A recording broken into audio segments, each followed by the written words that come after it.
Football is kind of like a metaphor for life. There's going to be ups and downs. It's not always going to be, highs. You're definitely going to have some lows.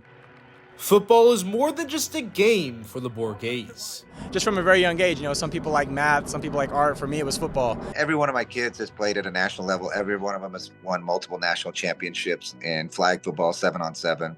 The entire family is ingrained in the game, and Trenton, the oldest of 6 siblings, set a standard early with his knowledge. Yeah, I remember just being kind of like 8, 9 years old, playing flag football, and my dad would just kind of let me call the plays. He was telling grown men when they would come off the field what they should see and how they should react. For me, it's just kind of, playing chess. The defensive guys are playing checkers. I'm trying to play chess.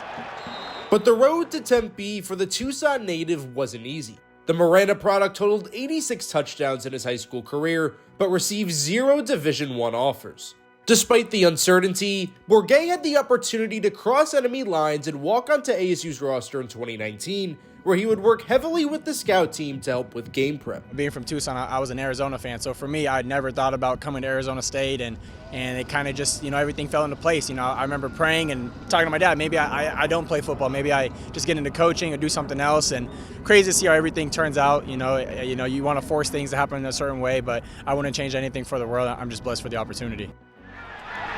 Bourguet will soon be closing the chapter on his playing days, so what's next for TB16? Well, he's set to embark on a new story in his football career, this time with a playbook in hand. It's not bittersweet.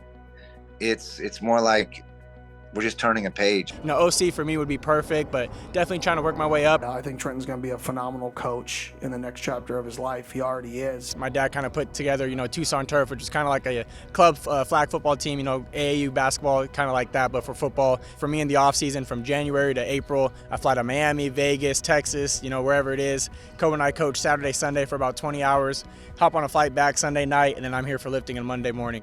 Bourguet grew up a fan of Arizona, but his parents and grandfather graduated from Arizona State. Going to all the games as a kid, he knows the Territorial Cup as good as anyone. I remember my parents, they never really mentioned going to ASU a lot, around people down in Tucson. That was kind of, always just, how it is in Tucson if you say you went to ASU. Then in 2003 or 4, my father and I took a trip to the ASU game. And when we walked by the student section, they were saying, "You're raising your kid wrong," and da-da-da-da-da. And I was trying to tell people, hey, look, we're Sun Devils too. I just graduated from here. And his story comes full circle as he gets set to suit up for his final regular season game in this year's Territorial Cup. But when one story finishes, another one begins. And I love to stay here in Tempe under Coach Dillingham and Coach Aurora. And he said, no, I'm ready to coach. I want to be here at ASU. We'll see what happens, but I think this place, is a hidden gem, and it's an empire just waiting to be built. From Devil's Digest, I'm Justin Lastratosa.